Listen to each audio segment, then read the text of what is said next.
Hello ladies and gentlemen, Dave Dobbs here. It's the 24th of August 2024 and it's a very interesting time.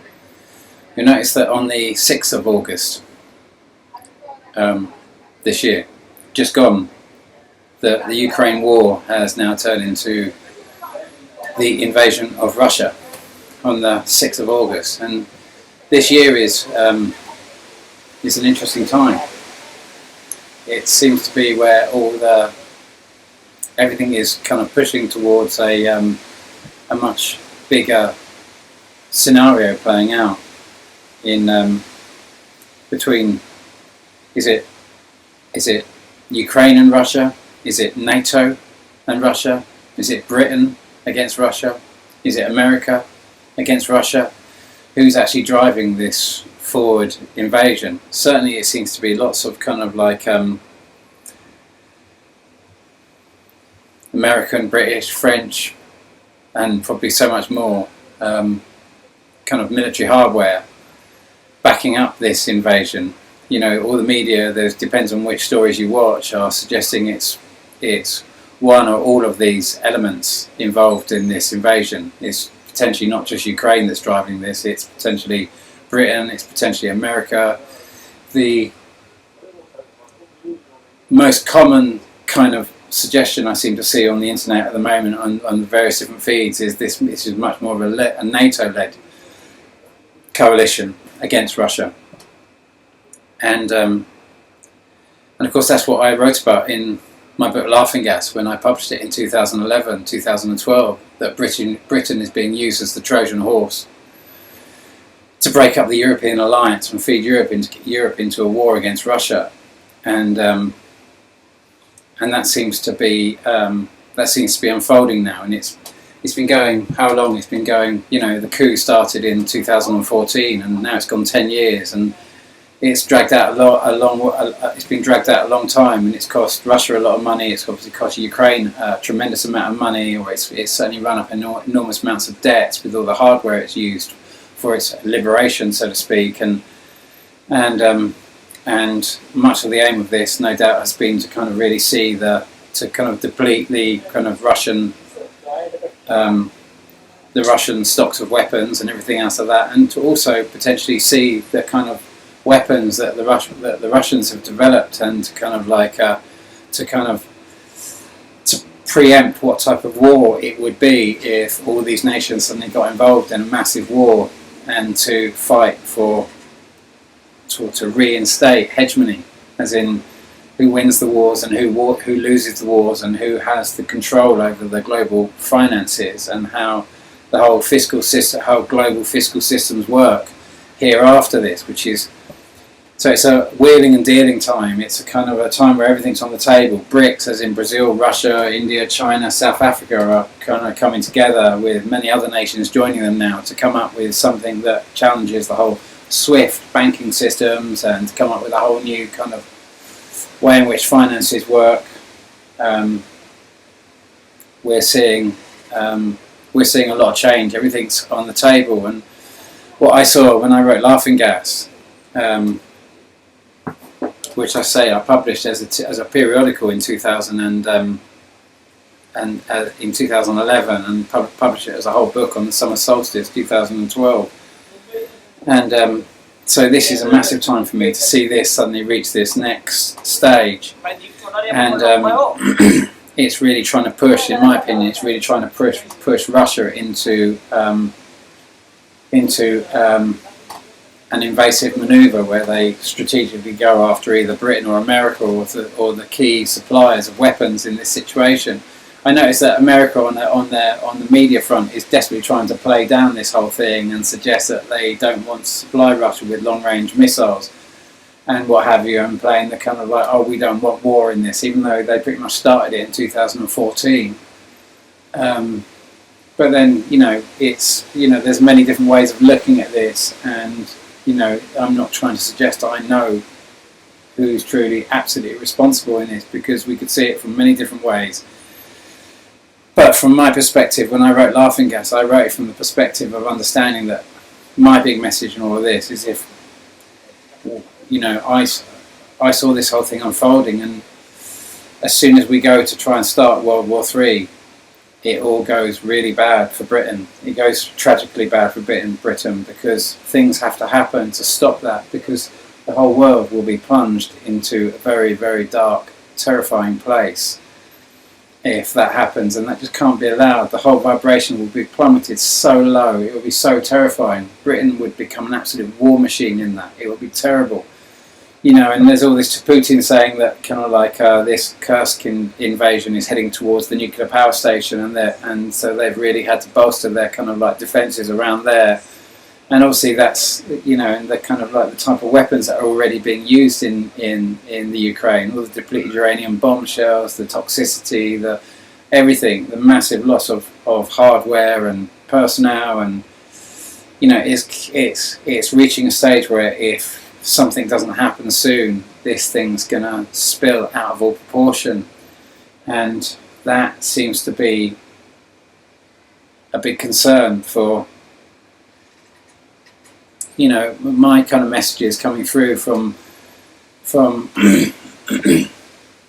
you know, my parents both channeled, and so I've been brought up with channeled messages from a very early age, and all these messages were about these big changes that I would see in my life. And here we are at the next phase where we've been so acclimatized, and our propensity, humanity's propensity to be able to normalize things and just bring things, you know, the amount of crazy stuff that's going on at the moment that we just kind of like, we can just see as quite normal now. We've been very acclimatized to this kind of noise and this kind of this narrative that we wouldn't be at all surprised now if it all just slipped into a really, really heavy, you know, if our economies slip into full-scale war economies and we go into full-scale war, it's going to be a terrifying time. And so now we're very, you know, it's a very anxious time at the moment. I don't know how it's going to unfold, but we're kind of at that juncture now, and so we've got to all kind of decide which side of the fence we're on and where we're going with this, because it is, you know, everything we can do to kind of like stop that and bring that away from a full-scale global war situation is going to is all our individual missions right now. We've all got to try and bring peace back to the table and talk everyone down from letting this escalate, because when this goes out of proportion, it's going to be a massive loss for this planet. It's going to be a massive loss for all of us. And I didn't see Britain, I saw Britain going under a massive tsunami just before this even started. We go into an economic crash, which is where I saw this, which is why I wrote Laughing Gas. I saw it as a massive economic crash. That's where it started. And then the call for war, when everyone's hungry, and the hunger leads to the anger, and the anger leads to the call for war, and we get taken out by a massive tsunami before that happens. It just can't be allowed to happen, because the Earth's vibration is too high at the moment. Humanity, it's not where humanity is. It's the agendas that are trying to desperately push humanity into war for their controlling agendas. But that is not going to be allowed to happen. It's just not going to be allowed to happen. And that's why I've desperately tried to, you know, my whole building, my astronomical models has been a massive part of that. And so before I go forward, much further forward, because I want to come now back to the astronomics of what's been going on just lately and where we are in my astronomical model. But before I do that, I just came across this video the other day by a channel called Meme Art Alchemy. And I've not seen this channel before, and it's the sort of thing that John Levy would sort of show, and definitely the kind of like, well, you know, it's a very interesting kind of like it's called the Stones of the Druids, aka Koshno Stone in Scotland. And I'll let you go through and do some research on this if you know, if you're fascinated by this. But obviously, if those who know my channel, know my model, it bears an enormous amount of resemblance to my own model. As in, when we kind of see, if you go to this model here, if we go to my original model where I brought everything back onto the where this was the first time I managed to show 1800 years of movement, going back to 262. Well, before then, going back to the time of Christ really, but going back to 262, when we were right at the same place we are now, where this object, what I'm calling Pluto, and our Sun, you know, whether you want to call it Pluto, whether you want to call it Uranus, whether you want to call it Neptune, it's all the same thing. It's it just gets reinvented every 84 years, because to keep us in basically a heliocentric model, and to keep us outside of the system that we're really in. So we can't connect to our true divinity, because we're in a belief system. We're outside of the real reality of where we are and our place in the cosmos. We're not connecting to the cosmos. And if we don't connect to the cosmos, it's very difficult to be truly cosmic. And to be cosmic is to be connected to the universe, and to have a kind of like, without that connection, it's very difficult for us to have that type of cosmology in our lives, because we're just putting a belief wall up. We're blinkering ourselves to it. And that's what this whole system, I'm of mind, is. And so when we come forward from there, and we come to like a 1,000 years after that 262, that point where 262 would have been, like I say, 3 days of darkness, it would have been the downfall of Rome. And where the kind of like where the Romans had fled Rome to go to Constantinople, and to kind of like reform as the Roman Catholic Church, and to come up with a whole new belief system and a way of controlling us. And I talked about this in my last video, where I talked about, ironically, Laconics of Cult, and I'll come back to that in two shakes, about how that was the end of the last Roman emperor who'd become the first pope. And so he was going from not wielding swords but actually wielding joss sticks, and also kind of taking over the process. I'm supposing that the kind of Jews had probably done in Jerusalem for the Romans back in the day, as in, you know, we could see Jesus going in and smashing up the kind of whatever they were selling in the temples. But you can imagine it wasn't just going to be, you know, it's not like, you know, when Jesus supposedly turned over all these, you know, turned over all their stalls and whatever they were trading and selling in the temples. I doubt very much they were selling candles and joss sticks and kind of like a Star of David. What they were most likely selling was redemption, and finding ways to give kind of like a, you know, you can imagine that the whole Rome was built on war and aggression, on taking. You know, it was decimating anyone that didn't just surrender everything to them. They would just decimate them and take everything. So Rome was built on the spoils of perpetual war. And suddenly that ended abruptly, and they had to change their modus operandi. They had to kind of move into a whole new control system, which was religious belief, and which has led to where we are right now. And you know, and so when we come up to that kind of point where we kind of like, we come forward from that kind of like, you know, we come to, you know, the 1600s, where we're kind of seeing, you know, the first dwarf planet, with, you know, Galileo, so like 1610 seeing Saturn and all its moons, and then 1613 seeing Jupiter and all its moons, and then we're going kind of 84 years pretty much after, well, the first dwarf planet, like I say, 1596, 1597, and then we're going to go 84 years later, and we're going to come to Isaac Newton and all the crazy sightings, and then we're going to go, it's not 84 years later, but it's you know, 1781 or whatever. So it's about 100 years later. But it obviously was given the orbit of an 84 year. We see this big blue planet coming in. We're calling it Uranus, and then we're going to go. It's not exactly 84 years later, but ironically, it's 165 years after what do you call it? After Isaac Newton, which is basically 2 times 84, just shy of just 2 times 84. We're going to come to Neptune, you know, and 1846, and then we're going to go exactly 84 years later, and we're going to come to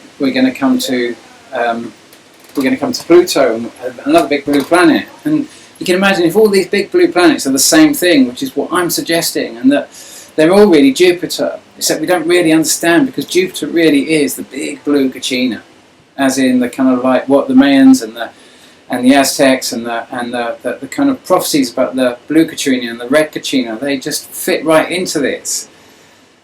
And so we see how we are neck and neck to this system here, how I just show you that this point from 1930, and how this was the original model, and this was not correct, but it was the beginning part of understanding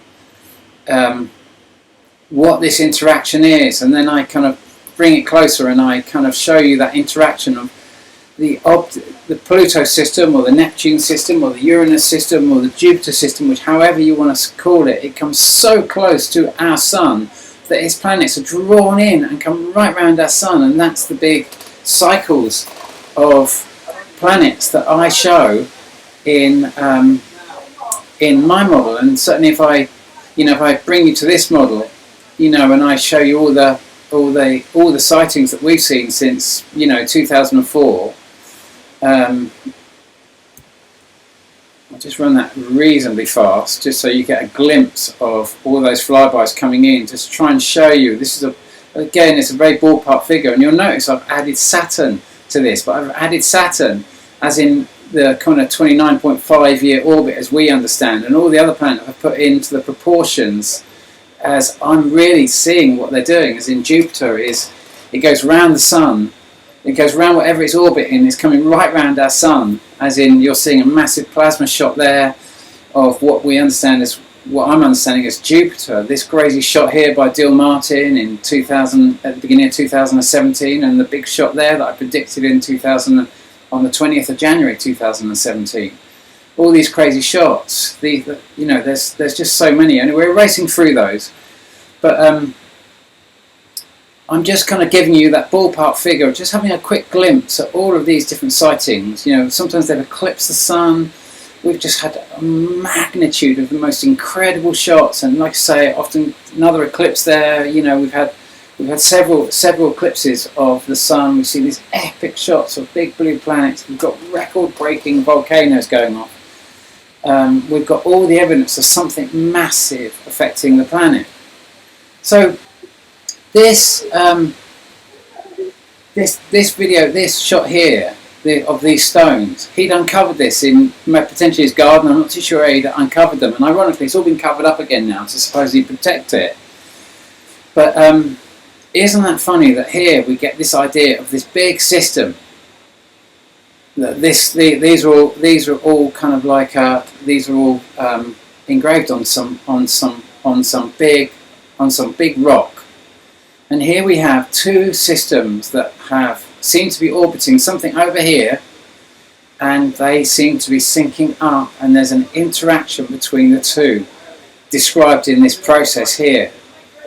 And I found that quite interesting, that we have this, and we kind of get this sense that though these are orbiting round this system, I'm assuming these represent the orbit of them going round these systems, that we also see this idea that this is going forward in this direction, and this is going forward in this direction. They're all going in the same direction, or for these two are going in the same direction, so they're involved in the same overall. These are kind of moving forward in probably the same direction as I'm suggesting as the big one is moving. That when things become to a similar sort of speeds, they can start entering into an orbital relationship with each other, because that's what defines whether something's going to orbit with each other. It's not just its mass, it's its relative speed to the objects it could potentially orbit. If it's going too fast, it's just going to go past another object that's going slower, even though it could potentially orbit it if it was travelling slower. If it's going too fast, it's just going to go. It might do a bit of a spin off and go round, but it's going to get slungshot off and round and carry on going to somewhere else, unless it goes slow enough to actually engage in an orbit. So I'm assuming that this object and this big object they're orbiting are all moving forward, but they've got involved in an orbital relationship. So we could see that we could say that that's its angle of intention. It's going around there, so we could assume it's going in that direction, and this one's going on this orbital track round here in that direction. So we could assume that one's going in this direction, but really what they're all doing is that one's going this direction, and this one's going in this direction. Like this one's going, the big one they're orbiting is going in that direction, but they're actually in an orbital relationship as they go round, because they're all orbiting effectively the Milky Way. And so they've all got motion, they're all moving forward, but those who have relative speeds those who are in a relative speed kind of like, I don't know, relationship, or however you want to see that, can develop orbital relationships. And that's what of a mind is going on, and that's what of a mind is actually being shown here, because I discovered this after, ironically, I show this model where we see this kind of like this interrelationship between these two objects, and so anyway, so I thought I'd bring your attention to that, because I thought, isn't that very funny that I finally see that at the end of this massive journey? I discover these stones right on my own doorstep, as in right in the British Isles, and I'd never seen it before, and ironically it mimics almost exactly what I'm showing you in my model. Isn't that profound that should come at this time? We can imagine that, last year, coming up to around this time, a bit later than this, we got up to 61 volcanoes simultaneously erupting, and we could see that becoming absolutely, every year it's been exponentially bigger. So can we realistically expect this to be any dissimilar? Certainly a couple of days ago we just saw the Iceland volcano just going off, super big eruption from the Icelandic volcano. Massive fissures just opened up, right on schedule with what we're expecting. And we're just seeing, lots of people, the Oppenheimer reports just said that, the Atlantic temperatures are starting to drop now. I saw kind of like evolutionary energy art saying the Atlantic temperatures are looking like they're about to drop. They are dropping now. And now what this, Iceland sits right on the mid-Atlantic ridge. Whatever's happening in Iceland is kind of like an indication of likely what is happening under the Atlantic, because the mid-Atlantic ridge is running right down to kind of the southern aspects of the globe, right down between America and Europe. And that is going to be very active. That's going to be creating enormous amounts of heat. That's going to be creating a lot of dust and a lot of pollution that's going to be coming up. That dust and pollution is going to be going up into the atmosphere above Iceland. It's not going to be like, we just seen Chevaluch on the Kamchatka Peninsula, which is a massive volcano. It's not like, Stromboli and Etna. You think Stromboli, 80 million tons of carbon dioxide from a single eruption. 80 million tons on a single eruption. It's a small volcano. Chevaluch is a big volcano. You're talking about 200 or 300 million tons of carbon dioxide being released as a single burst. That's mega storms and mega droughts. Because those mega storms are going to chuck up mega amounts of particles. That's going to suck up all of this moisture. Wherever it goes, those particles are going to suck up moisture, and then they're going to go over land and they're going to dump it. And so when it goes off in Chevaluch, that's going to go up into Russia, which is going to absolutely, there's going to be, that's going to stop war for a start, because when Chevaluch goes off, the big storms come into Russia and Eastern Europe, and they cause massive amounts of rain, and it becomes impossible to move tanks and heavy machinery, because nothing can move in thick mud like that, so everything just shuts it down. So whatever they're planning, Chevaluch has just said no. That's what Chevaluch is basically just saying there. So you can see that much of this activity is a direct relationship to stop. All these volcanoes, all this stuff going off is actually, it's massive onset climate change. Without a doubt, the climate has been massively changing since those first sightings back in 2017, where everything was finally coming to the ecliptic and we were starting to see all of these big flybys, where my 200-day anomaly, where every 200 days we'd see a comet and rename it, and it just become this pattern where I'd done it for years, and then we finally get to 2017 and it becomes absolutely massive. And then the next one in 2000 and when I came to America on the 17th of August 2017, we get this massive shot, not as big as the 20th of January 2017, but still relatively big, and that's when the ESO releases their bullshit narrative that two neutron stars have collided 230 million light years away, and the gamma ray radiation blast that came in, and at the same time, and they said, oh, that's an indication that because the neutron stars collided 230 million light years away and the gamma ray radiation hit at the same time, that meant that, oh my god, a revelation that light gamma ray radiation travels at the same speed as electromagnetic energy. And it's just like, oh my god, it's another bullshit stream from our astronomical, scientific, religious community that pump out bullshit constantly to keep you in this bullshit heliocentric model so you can be susceptible to becoming part of a belief system that allows war to be the predominant nature of this planet, and enter into these low vibrational stories, keep you in these kind of cult-like stories. And so so in the last video I talked about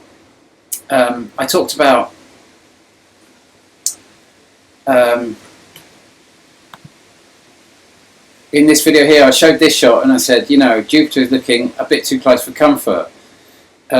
Is it time for Vesuvius to awaken, and so much more? And that we're just about to see. We just don't know what's going to happen. This is a guesstimate. But I was expecting big activity, and like I say, the last couple of days we've seen Iceland going seriously. We've seen Iceland going seriously pop, and we saw this shot here on June the 23rd. 2024, posted by Brandon Corey Nagley, which was, I think it was a SETI B. Is it original picture caught by me? Planet X system coming out of the sun, sensor looking. I think it is stereo SETI B. I seem to remember that something along those lines, but I might be wrong there. It might be another. It might be another. Satellite image, but I think it's stereo SETI B. So it's just ahead of the Earth. It kind of moves with the Earth. It's slightly further ahead. It used to be behind, actually. I think, because it's stereo SETI B, but it's actually moved ahead now, because there was stereo SETI A, which was ahead, and stereo SETI B, which was behind. So the Earth is going around the sun. You've got one ahead of it, and you've got one behind it, and they're observing kind of what's happening with the sun, so it's a bit of a warning system of what's coming out. And what is this object here that's absolutely massive, that looks like the same size as the sun? So it's an epic shot, and we've had all the evidence. It's there year after year after year, and all the massive seismology that comes with it when we see it. I'm not surprised by that at all. But so I thought it was quite strange, because if this is if what we're seeing now is a kind of like, if we go back to last time this happened was from 1939, as in Jupiter, there's Jupiter and there's Earth. This is the last time that it's like a dolphin coming out of the water, going in. It's our sun that has basically crossed the ecliptic plane of the big Planet X system in 1939, and it's gone straight over, and it's come back down, and it's plunged back through the Planet X system, starting in about 2017, where everything's coming on the same ecliptic. All of these objects that are orbiting these two, as in our sun and whatever, all these other planets orbit around this, what I'm calling Herculovis in this planet, in this model, or what I call Pluto in the other model. But trying to show this two distinctive kind of hubs of planets that have synced up next to each other. Well, this whole thing kind of this cycle ends in there's Carlos Rada's prediction of the massive earthquake that would occur, ironically, on the 20th of January, where he predicted there would be a massive earthquake in Chile. And the last time, you remember, in sort of like hearing about the big tsunami that happened in around Glastonbury and in the West Country in England, massive tsunami that happened on the 20th of January. So we see these patterns. It's 1606, And we see these patterns, but you'll notice that when we come to kind of the end, this is where we come to that point at the end, and we come to what's the 6th of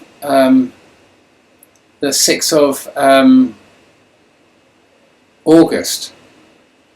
It's about getting close to it there, but I can't quite get it exactly. But we come to the 6th of August. Sorry, 1945. The 6th of August, 1945. And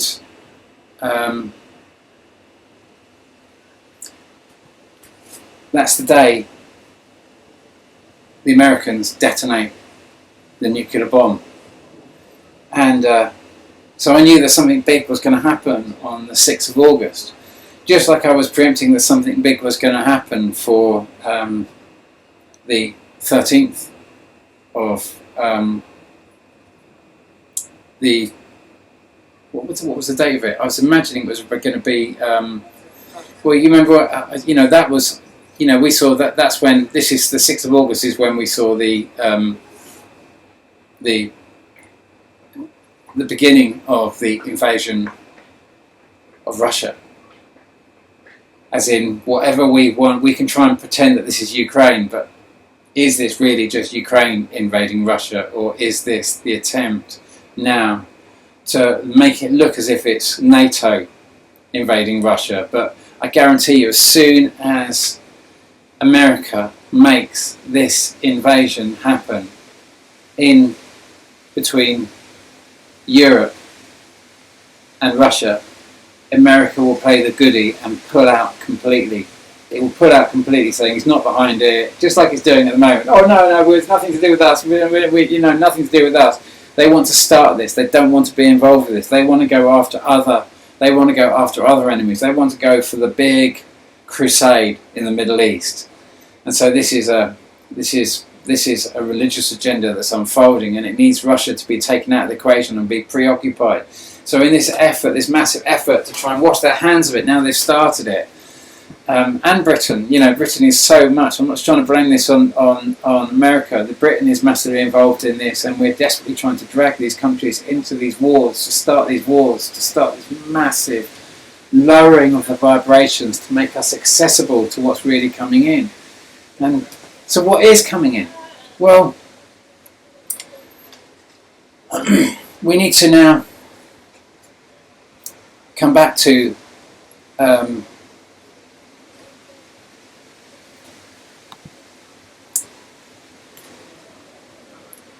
ironically, just 4th of August, we saw the big earthquake in the Philippines and in some of the Chinese provinces there, and I'm just running through these. Also, just as I run through these, just as more evidence of whatever this flyby that we've just seen and the seismology that we're seeing, we see this peculiar sighting of these massive objects flying by. This was posted by UFO Mania on the 18th of August, ironically on my dad's birthday. Who's in his 84th year, he's 83, but he's in his 84th year, which is ironically the orbit of Uranus, which is kind of more or less 3 cycles of Saturn, because 84 is kind of like, it's pretty much 3 cycles of Saturn, it's kind of like 7 cycles of Jupiter, so 84 is not just a Saturn return, beginning of a Saturn return, it's also the beginning of another Jupiter return, but they're syncing up. So it's quite strange at how they seem to sync up every 84 years, as in whatever this big blue planet is, they seem to sync up. They seem to sync up at the same time. So in the and then we saw that shot as well, and that was by UFO Mania, and a World of Science posted this as well. I'm not too sure who posted it. I think World of Science posted this on the 7th, and UFO Mania, I believe, posted it on the 4th, and it's like it looks like a sun, but it looks like a sun made of lots of little lights, doesn't it? It looks like a what is that? Is that like a fake sun? Is that like a, all this talk about the Chinese sending up working out how they could create an artificial sun, and if you could create an artificial sun when the sun gets eclipsed by something big, could you stop a whole load of panic? If you could stop the sun going out, you might be able to stop the panic generated by the sun going out, if a massive object does appear to be coming from the sun and then comes slowly from the sun towards us and actually blocks out the sun because it's heading towards us, and it blocks out the sun for days, as we saw in 262, which 3 days of darkness, you know, and earthquakes all across Asia, all across Africa, all across Europe, famines and plagues, and kind of like the downfall of Rome, and all that comes with these massive kind of like, with these massive long duration eclipses that we can't explain in our current astronomical model, because we're just like we've walled off reality to what's really happening. So anyway, so I brought in my last video, I talked about Laconics of Cult, and I talked about about how he wrote this book Laconics of Cult, where he teaches you how to make a cult, and he opens it with this: there is but one form of human enslavement more villainous and more detestable than the chains of the tyrant or the shackles of the despot, and that is the enslavement of the human mind under ecclesiastical tyranny, whose cowering and crouching victims at the crack of the crouching victims at the crack of the priestly lash are driven from the cultivation of their own intelligence, from the custody of their own thoughts, from the guardianship of their own souls, as in they're losing their souls, they're separating from their souls, and who, like whipped dogs, trembling and whining in abject submission at the feet of the oppressor, lick the very hand that wields the lash. Now he writes this and talks about why Christianity was made, and he writes this story from the perspective, like I say, of the last emperor becoming the first pope and having to kind of step away from this brutal control mechanism because they are being outpowered by something cosmic that is stopping all out kind of domination from them. There's like a karmic wall that is stopping them. They're having to change their modus operandi, and so he describes that. And then he writes a story, like I said, the Adventures of Baron von Trump in the underworld. A 10-year-old boy who knows all the entrances and exits of all the underground worlds. Travels with, he's very sophisticated. It's written from the perspective of a boy back in 1850, but he's very advanced with pistols in his belt and kind of like all these unbelievable. This unbelievable knowledge of all the underworlds, the exits and entrances, and he's unbelievably sophisticated. He knows absolutely way more than you'd imagine a 10-year-old boy would know.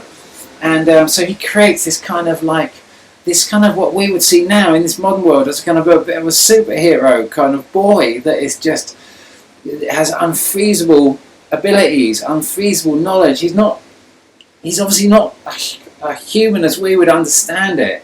And then, of course, he writes The Last President.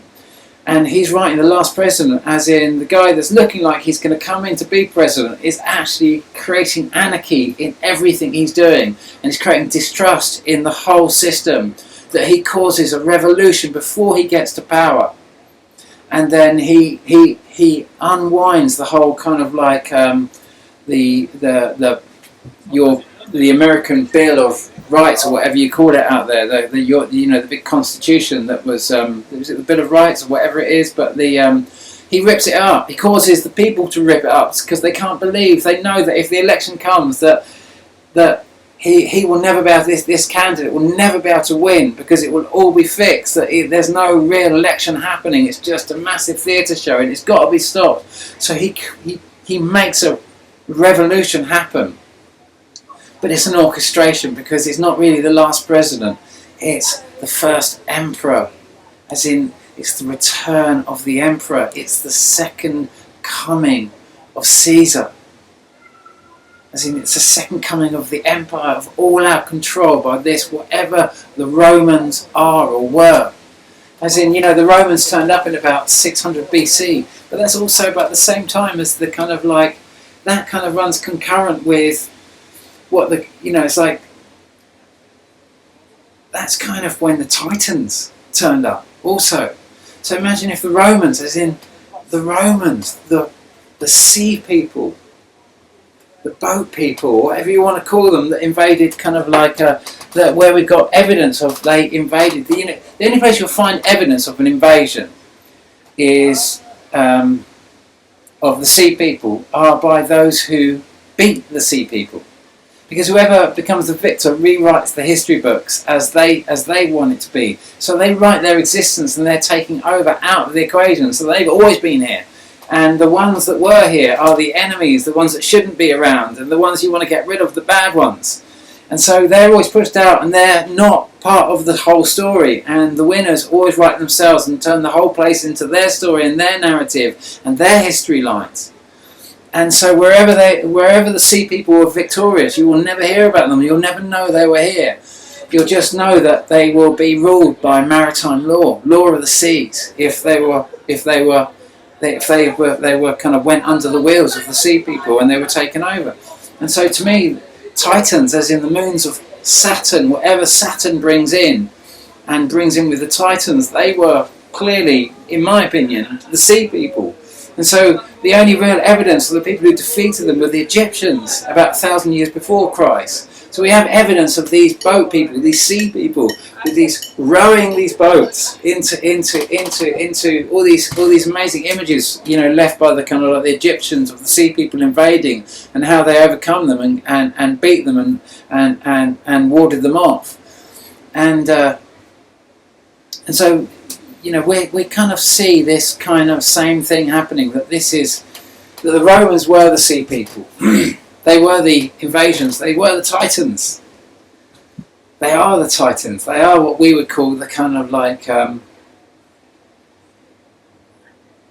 Atlanteans, as in the North Atlantic Treaty Organization, as in this is what NATO really is NATO is.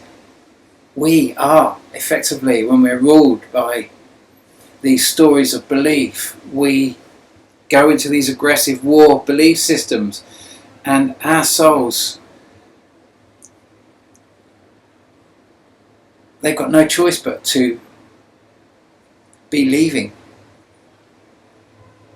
and let us become this other that we are giving ourselves to, we are passing ourselves over to in this narrative, because we are taking our existence too low for our souls to engage. So they have to separate, or they get dragged down into these horrible stories, and they have to give up all that they have kind of created on a higher level. They get dragged away from that, and they're not going to get dragged away from it. They've been through this massive cycle. They've evolved above that cycle, so they have to detach from their humans in these massive stories. And that's why I wrote Laughing Gas, because the big message I was given, I said, I just want to understand what the fuck is going on.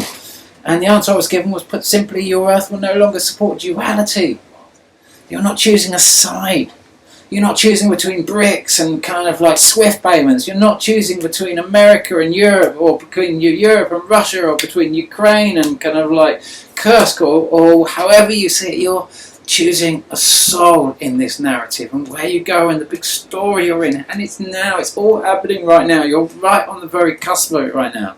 You come right to this kind of end of this grand cycle, where whether it's this year or next year, but I can't imagine it could be next year. I have to assume it's going to be this year, that we're going to start seeing massive increase in volcanoes now, starting in the northern hemisphere. And we've just seen Geopolitics, we've just seen Iceland. We can assume that under the Atlantic is going crazy. We can assume that massive storms are going to start, a massive low pressure is going to start occurring above Iceland.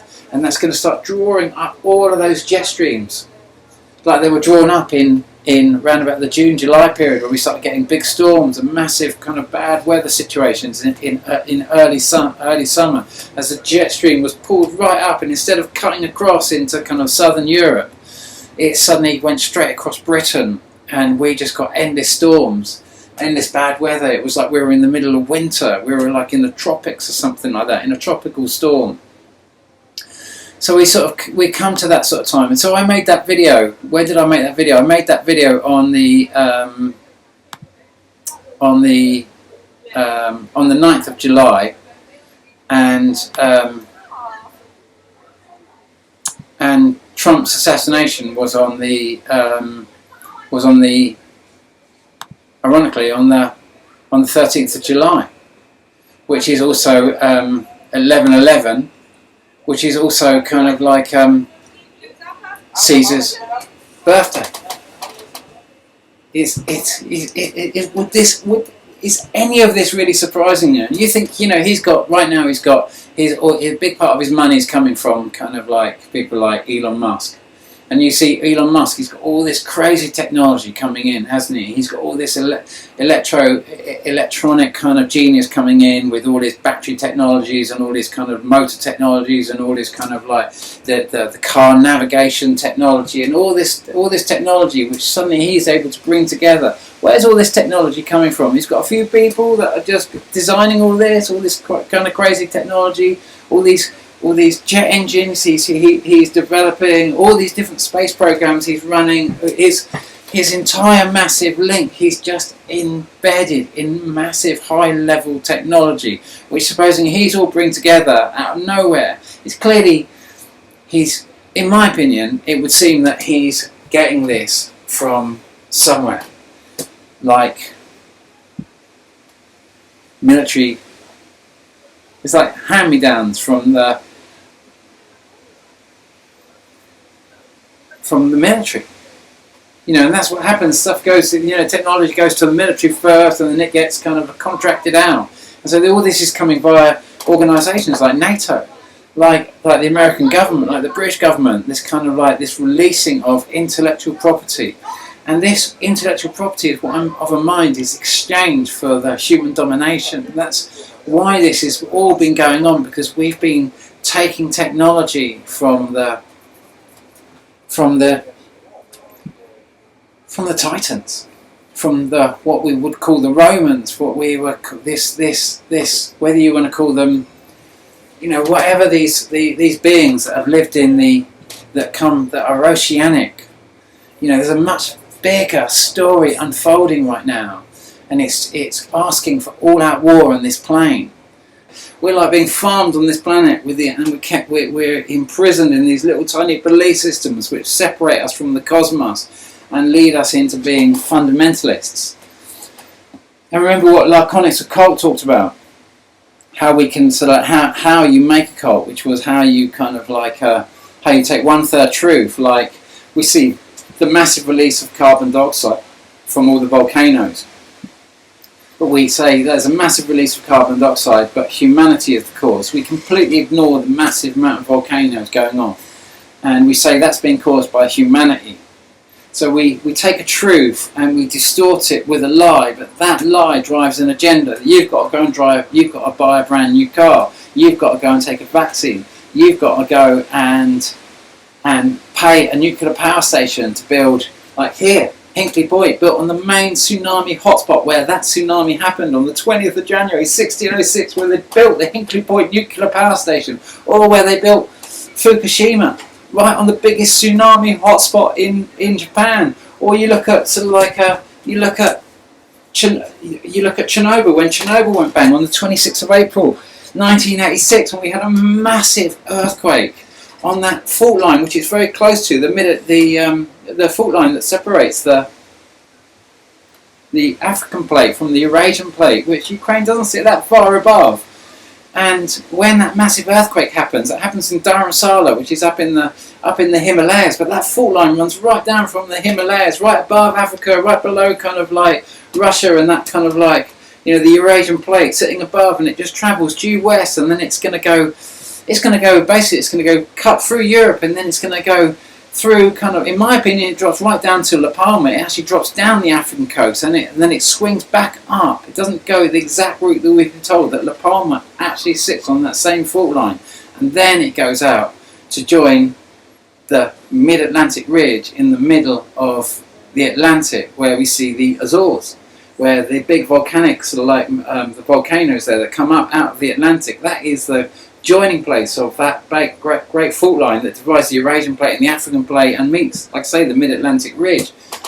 So we're kind of that whole fault line, when that starts going off and we see these big earthquakes happen in Dharamsala, and that ridge goes all the way along. We see Etna, we see Stromboli, we see all these big volcanoes. This is the type of seismology. We're seeing all of these fault lines going off, and ironically it was the Azores that went bang just before. They called it mud floods and everything else like that, because there was these massive mud floods in the Azores at the same time, just before the massive tsunami struck in Britain. And of course, what had actually happened was that fault line. If the tsunami came after that fault line, then people like Dutch Science, and I'm a massive fan of Dutch Science. He roots everything back to obviously fracking and everything else like that. He doesn't really kind of like take it to where I take it, with all these planets and these other kind of astrological influences. Generally, he brings it back to fracking, and I think that's fair enough. There's a lot of evidence of fracking causing all of this, and it's very easy to blame fracking or whatever you want to, whatever conspiracy theory you want to bring into it, whether you want to bring it into HARP or whatever it is. But I've shown you the seismology that's coupled with the planets, and you've seen it over and over and over again with me. Just amazing shots. We just can't believe it. Nonetheless, I'm of a mind that the point where it shifts, because of what we've seen, is on that fault line, the mid-Atlantic, not the mid-Atlantic ridge, the fault line that separates the Eurasian plate from the African plate. I'm of a mind that the tsunami that occurred in 1606 was caused by a plate movement at that point, which was an indication of what was happening in the Azores, that the plates just slightly shifted there and the water surged up or surged down and caused the massive tsunami that happened there. That was the mid-Atlantic ridge. And when you look at it from that perspective, and then I see the kind of what seemed to be, in my big vision, that made me right laughing gas in the first place, was seeing myself there. I was just being this massive financial crash. That's where it seemed to be open, and there was all this excitement. Oh my God, it's happening! And in the next instant, everyone was just starving to death, and it was just like, the only way to get us out of this is to go into war. And as we call for war, that's when a tsunami comes in, and I was killed. But the worst part about being killed was when I was killed, I was forced out of my body, and the vision carried on outside of my body, where I was a soul in this massive turmoil. But I couldn't move from that space because I was karmically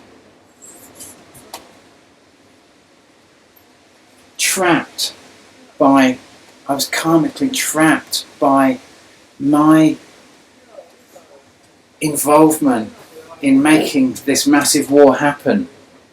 That I had to go with this, whatever had taken it. I became part. I was separated from all that I built on a higher level. I couldn't go up. I was part of the problem, and I had to go with the problem.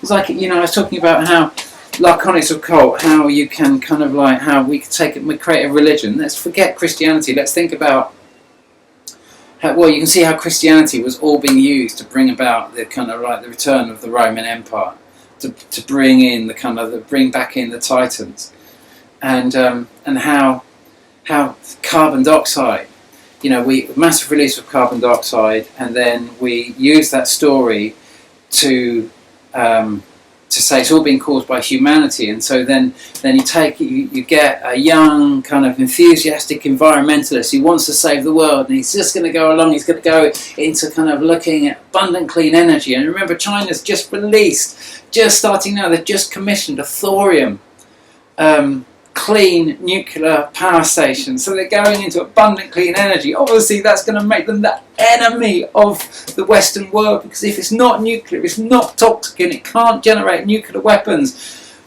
then the West is going to annihilate it. It's going to try to destroy it and break it, and so that they are putting themselves directly in the line of fire by coming up with abundant clean energy solutions, as in the ace in the pack, abundant clean energy. Now imagine a youngster, they really want to get involved in abundant clean energy. They can see the sunlight shining down on them, and they can believe in abundant clean energy. And they're like, yeah, that's what I want to be involved with. And then they go and meet someone, and this person, as it is calling themselves an environmentalist, and believes that they want to be carbon zero.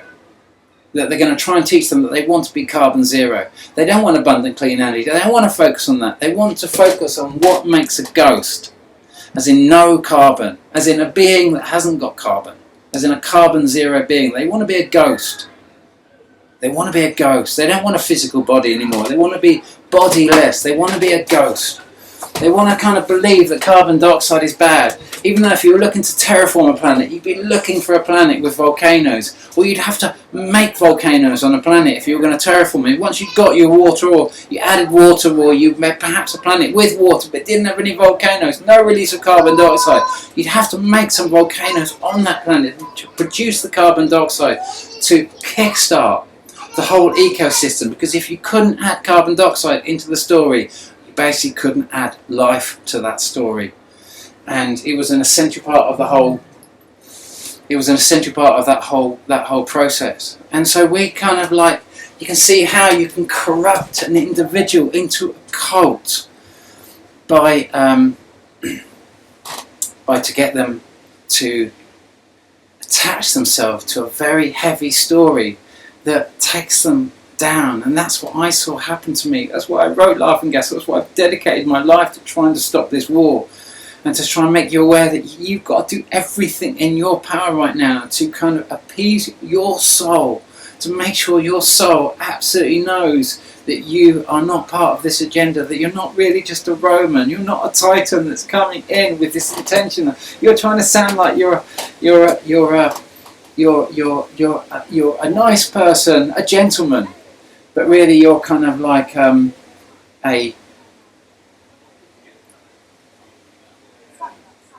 part of the reptilian order. I call them a kind of a Gentile, half gentleman, half reptile, a kind of a mixture, a duality mix of this kind of like of this kind of like this titanic war obsession, and that's kind of where we're at the moment. So we're in a massive story. You don't know where it's going. You don't really know what's going on. But I want to talk about this shot here. I want to talk about this shot here that Thor News posted on the. This is where I'm going to close on this as a little, because like I say, I've added Jupiter to my present model, but I've got it shown as you understand it, 29 and a half kind of year orbit, and that is, if none of the other planets seem to have this, they all have an orbit sort of very close to a year, so they can engage quite close to the whole Earth story. Would it be, every time we've seen Jupiter, every time we've seen Saturn, we've seen it, the first time we saw it 1610, and its moons and everything else like that. Before then, it seemed to be all the narratives seemed to be referring to kind of like Greek gods and Titans and all the rest of it. And then we suddenly hear all these kind of narratives about Jupiter in the kind of like in the as a planet in the kind of like the 1600s. And then 1613, it's 1610 it's Saturn, 1613 it's Jupiter. And then we come to 1846, but 1844 we're hearing, 1846 we're like, oh, what's that big blue thing?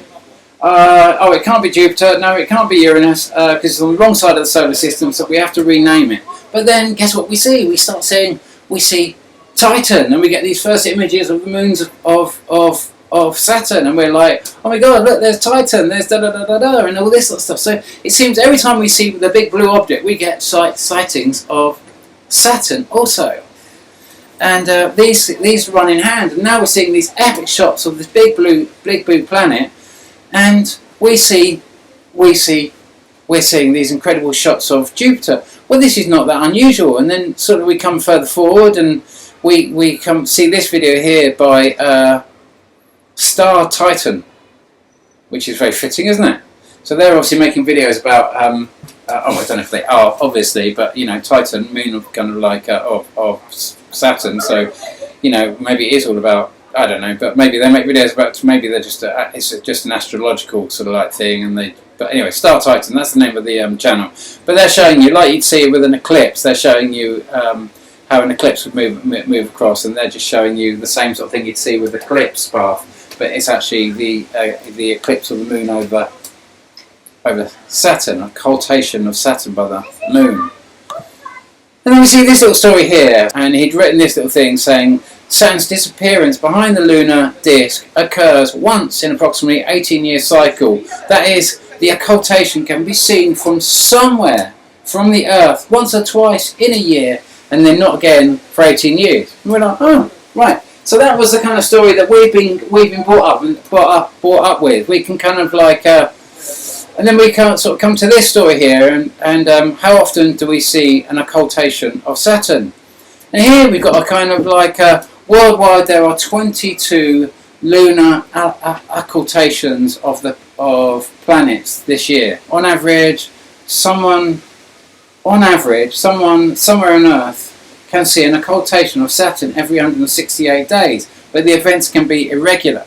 And so we know we saw it in July this year, an occultation. We've seen people taking astronomical pictures of it. So then we're going to Saturn occultation. This was on the 22nd of May 2007, which was kind of like 2007, 2017, 10, 18, 19, 20, 21, 22, 23, 24.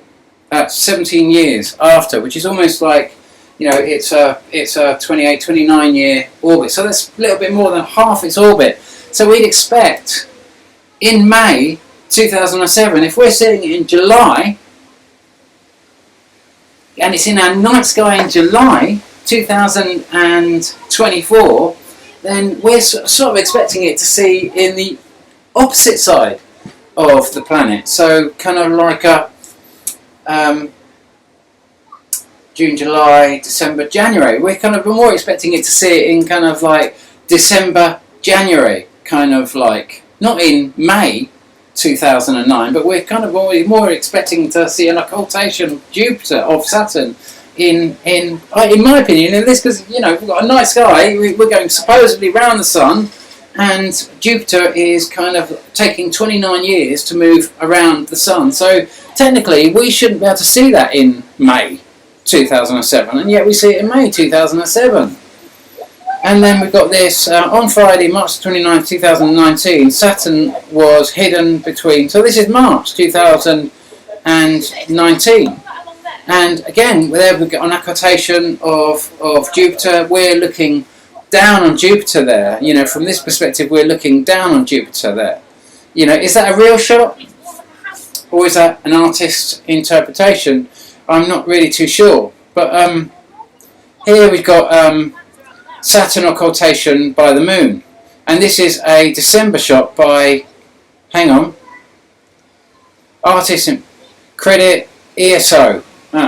ESO, the European Southern Observatory, that gave us the bullshit story about there'd been a massive head-on collision between two neutron stars on the day of the massive flyby, when we'd all seen it. I told you we'd had millions of people joining the massive kind of like show that Steve Olsen had put on when I'd gone out to America, when he was the biggest Planet X channel at the time in America, had hundreds of thousands of subscribers, was a really kind of like, was a devout Christian, had all the Christians following. It was a massive thing. All the people who were working with him were saying it was somewhere between 6 and 9 million people were watching his big show when I did my big tour. Whether that's true or not, I don't know, but the Planet X stories back in 2017 were absolutely massive. We had absolutely incredible audiences, and everyone was seeing these going by. When I touched down in America, Steve Olsen had come and met me from the airport and was like, Dave, it happened, the flyby happened while you were on the plane, it happened. And it was a sensational shot, and we'd seen it on both sides of the Atlantic, and the ESO does that. So when the ESO, that's supposedly got some of the best telescopes in the southern aspects of the globe, shows this, and they're having to show us an artist's interpretation, because they can't show us Saturn in occultation by the moon on December. They can, even with all their telescopes, they have to show us an artist's interpretation, because they can't show us the real thing, because with all their telescopes they can't provide that. They have to show, even though we've got people like you and me with kind of amateur telescopes showing incredible shots of an occultation of Saturn by the moon, the ESO has to provide us with all their technology an artist's impression. of something. And then we got there on February the 22nd, oh, an occultation of the moon. Well, I can understand. Well, 2014 again, we're kind of like, yeah, I could see how, you know, if we saw a sighting on the 22nd, if we saw a sighting of an occultation of Jupiter by the moon on the 24th of, was it the 24th or the yeah, around about the 24th of July, then, and it takes 29 years to go round, I can understand how potentially in 2014, in February 2014, we could have had a genuine occultation of Saturn by the moon. So that kind of stands to follow. But many of these shots, we don't seem to be getting any evidence of Saturn being on the far side. 2014, May this time, 2014. So 1 minute it's February, next minute it's May. Yeah, that could possibly make sense. I could believe that, but it does look quite big. And then we're going over to here. We're coming to, this is May 2022. I'm going, oh my god, so yeah, I could, you know, it's just like, it seems to have stalled. It's like the planet has stalled. It was taking 29 years to go round, but suddenly it seems to have stalled on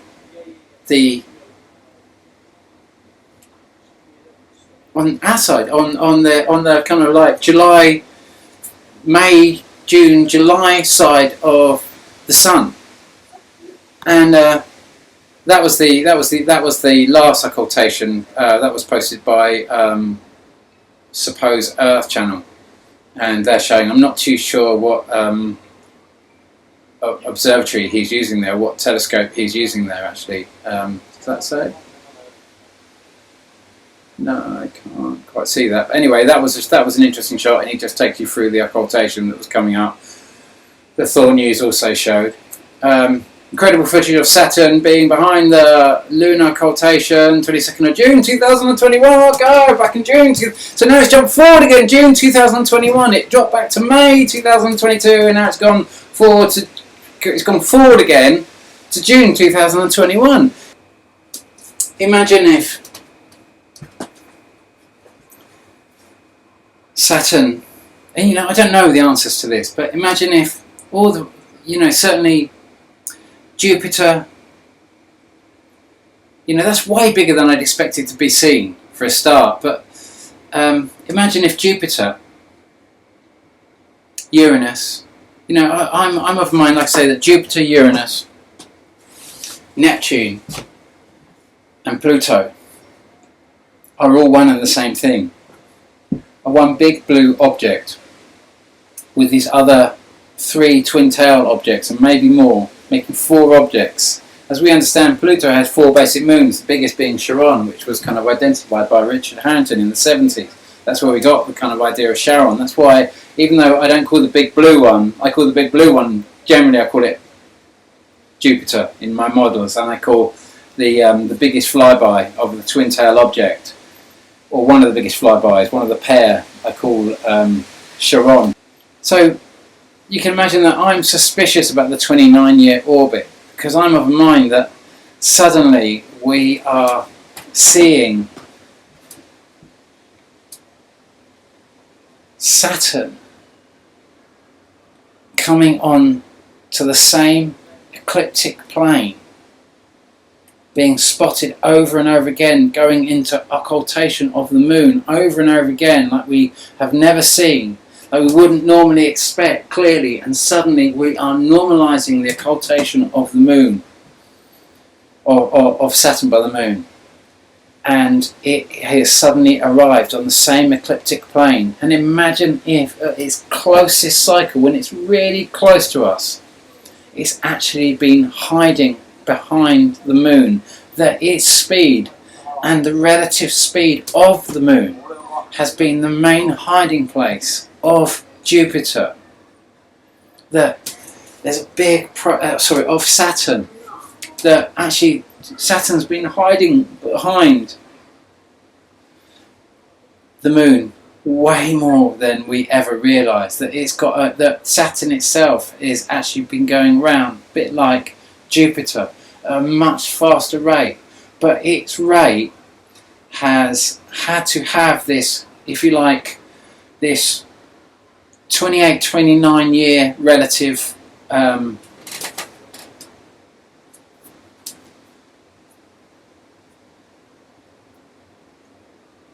orbit as we understand it, because it's fitting in. Because you remember the moon's got a 28 day kind of orbit, hasn't it? 28 and a bit day orbit around Earth. So it does 13 cycles in 365 days, which is like a 28 day cycle. And so, you know, if say, just for example, say the moon was static and the Earth was turning, but the moon was always in the same place for some reason, whatever, you know, it was just stuck there for whatever reason, it was stuck there, and the Earth, everything else was as you understand it, and the Earth was going round the Sun, and it was orbiting in 24 hours, one complete rotation. That means that if you saw the moon there, and the Earth was turning, as it's going round the Sun, it was turning, and the moon was just stuck in that same position, you'd see it in the night sky, and as the Earth turned, it would go out of view. But because the moon is also rotating around the Earth, as the Earth is turning, the moon is also rotating, obviously at a slower rate than the rotation, because it's going to take 28 days to do a complete rotation, not 24 hours. Even though it's, it's very peculiar. The whole thing about the moon is absolutely, the movements of the moon are so cosmic, because ironically, it does one complete rotation of its axis in exactly the same time as it takes to do one complete rotation round the Earth. So much so you always see the same side of the moon, because it rotates at exactly the same speed it takes to do a rotation round the. Now many different science fiction kind of like writers have played with this idea, because the only thing we know moves like that are spaceships or a jet. Imagine a jet flying around the planet, and you'd always see the same side of the jet looking at you as it flies round. It's kind of doing that same thing. It's always keeping its face. It's flying like a spaceship. It's flying like a spaceship flies. Whether you believe that or not, that is what you're looking at. The odds of you always perpetually seeing the same side, and there's no differential. I mean, when they released Stereo Secchi B, and they wanted to keep it so it was going to be before Earth, and then Earth was going to keep going round the Sun. Stereo Secchi B was behind, and Stereo Secchi A was ahead. And they were all going to hold their relative positions, and they'd worked out all the calculations, but even though they worked out all the right things exactly, they could never get it exactly right, and it started going faster and faster until it overtook the Earth, and now it's Stereo Secchi A and Stereo Secchi A. They're both ahead. But yet, our moon retains that, even though we go through these perihelion points where we get closer to the Sun and then further away from the Sun, and all these other different factors that can change slightly, the moon somehow always never loses or gains in its rotation. It always holds, almost like a rod is connected between Earth and the moon, like it's held in a place by a massive great rod or by an unforeseen energy, like it flies intelligently. That's what you're seeing. You're seeing an intelligent flight path of unbelievable proportion. And when you actually see a 28-year cycle where it comes into view every 28, 29 years, we get this kind of odd sort of pattern that if you were to kind of like, imagine if it synced up every 28 years, but it had its proportions were set that even though the Earth turns in the night on its axis, so we see Jupiter and then we carry on turning on our 24-hour axis, it's still moving forward in the night sky. But imagine if that forward motion that it had in the night sky meant that when it was at its closest perigee, its closest point to Earth, not perihelion, its closest point to the Sun, but its perigee to Earth, when at those points, it actually, when it got really massive and really close in its closest influence, it was time to go right behind our moon. And it disappeared behind our moon at its closest cycles. So when it came to its perigee point, you couldn't see it. It disappeared in when it came to its closest point. It came super close, but we couldn't see it. And then we drifted away and it went past. And then we see it coming out of occultation of the moon. That these two had been working together. That this is a massive double act. That they are part of actually the same system. Now, I don't know what's happening with the Saturn. This is the first time that I've really started looking at Saturn in a new way and bringing Saturn into the equation. Because, like I say, my dad's 84 this year, and so that's kind of 3 cycles of that's coming on to 3 cycles of Saturn and also 7 cycles of Jupiter. So he's having a massive Saturn return, a massive Jupiter return. I'm 56 this year, so 56 to 58, I'm coming into my second Saturn return. So I'm coming into a lot of doubt, a lot of insecurity, wondering where the hell I'm going and that sort of stuff, and a lot of doubt as to whether I can change this or change anything in this, whether I can save my country from what I know happens if we start this war. We end. That's absolute. The big message I was told was that when I went back to when I told you about seeing Titanic and seeing Great Britain on the side of it, I went back to my computer and I opened up my computer and I went back to the space that I'd been getting my big questions and answers as I'd been doing my process, opening my doors to what I see as the divine, and asking for help and assistance and guidance through, and being able to help in the massive transition of what's happening on this planet, and being given this message. And I said, why did you show me Britain as the Titanic? And the message I got was, Britain comes to a juncture. It stays in Europe and weathers the storm, or it cuts its anchors and heads west. And if it heads west, its fate is sealed. And we are heading to that direction where the last thing that we will hear about is volcanoes in the Azores going off. You know, so many people are saying, oh, you know, La Palma will go bang, there'll be the caldera collapse, so the caldera collapse will go down and cause a massive tsunami. Well, we've seen those type of caldera collapses. We saw it in kind of like, we saw the complete levelling of Krakatoa in 2018, in December of 2018. You know, we saw the volcano that when the caldera when the caldera first collapsed on the 28th of September 2018. I'd made the video just before and I said, you cannot tell me there's not going to be oceanic anomalies coming up, because even though the patterns had all fallen apart, it wasn't that I'd lost my 200-day pattern. It was just that suddenly we were being saturated. We were being saturated with most epic sightings. We were getting long-duration volcanoes starting off, like the one that started on the 4th of May 2018 with Kilauea on the Big Island in Hawaii, suddenly going off, breaking all the records of all the volcanoes we'd seen. It was just like, oh my god, long-duration volcanoes. We haven't seen these sort of things since kind of like Vesuvius went off in kind of around about March 1944. You know, when all the big seismic activity was going off, it was all going crazy. You know, the big earthquakes were being predicted by Carlos Ferrada in 1939 on the 20th of January. It was just like we were seeing seismology, but we were starting to see long duration volcanoes of the likes that were going on in Galileo's time back in the early 1600s and in 1585, 86, when we saw La Palma going off again, and we saw the longest duration volcano ever, until we saw obviously the Icelandic volcano going off in 2021, and we were like, oh my god, this has broken all the records now. It's just Galileo's, the volcano that predated, like a 1580, in Galileo's time, 1585, 86, when La Palma went off. And then of course the Icelandic volcano stops and La Palma goes off, 2021, directly after, like 3 weeks after the Icelandic volcano stopped, and La Palma goes off and breaks all of the records.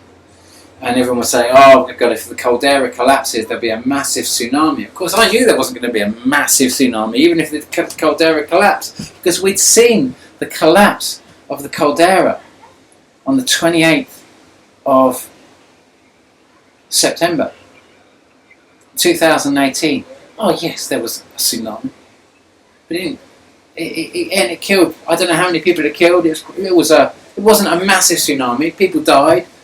It caused a lot of damage, but it wasn't like something that would take out the American. It wasn't big enough to travel across. You know, in terms of the relative distances, it affected islands in the Indonesia. People died, houses went under the water, and that sort of stuff. But it wasn't like the kind of.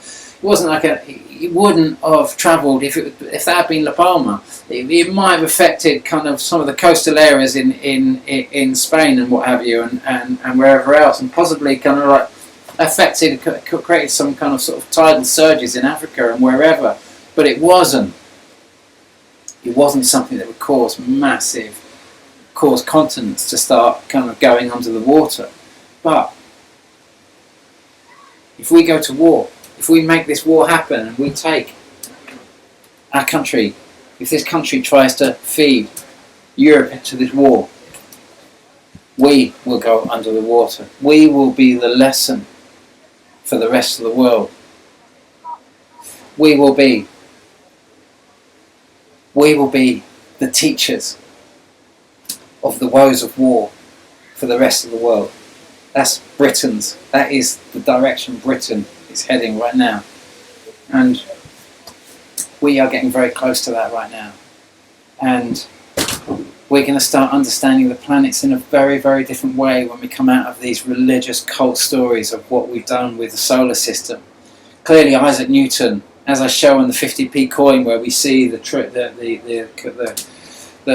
coin that was made by the mint with commemorating Isaac Newton, and we see the real system that we actually live in, as I've shown you many times on my videos, where I show you the image on the 50p coin, and we see the real system that we live in, which is much more akin to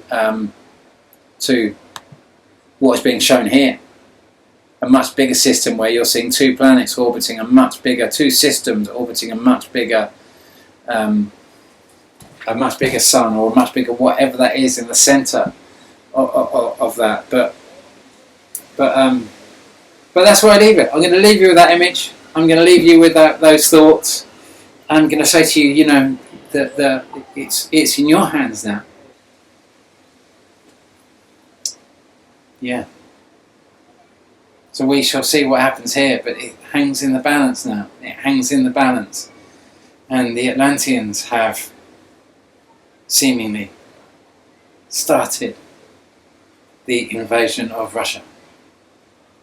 And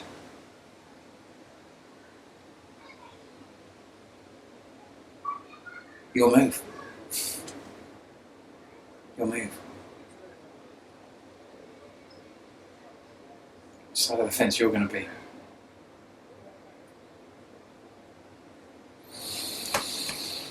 Honey in the heart, 1,000 thank you, big golden rings of light and protection around you, however you decide to play this, and whoever you affiliate with, whichever your God is, pay unto Caesar what is Caesar's, and pay unto God what is God's. If you're with Caesar, go with Caesar. Go with the aggression, go with the hate, go with the division, go with the anger, go with the divide, go with the blame. Or go with something higher. But you won't fight your way out of this. No war will get you out of this.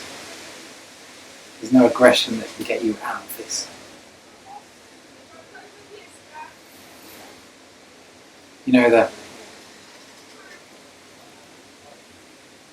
higher vibration and entering into a higher vibration often means changing the kind of physical form, going to a higher frequency of existence, and many existences beyond this planet, as I'm understanding it, but beyond the Earth story, are higher vibrational stories. They're kind of like light bodies, going into light bodies. They're not bodies of light, they're bodies of light rather than bodies of matter. They work in different ways, and to even touch those spaces can seem painful from this vibration. It's very easier to want to stay in the dark, cooler places, and not the light of this, for many beings that are entrenched into kind of low vibrational activity. Light is hell.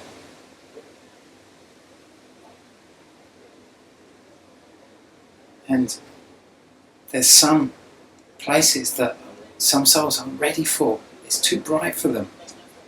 And they can't go there. And it's not their time to go there.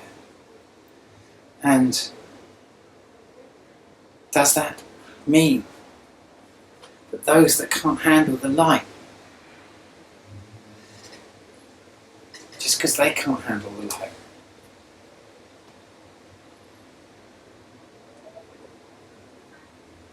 doesn't mean you can't handle the light?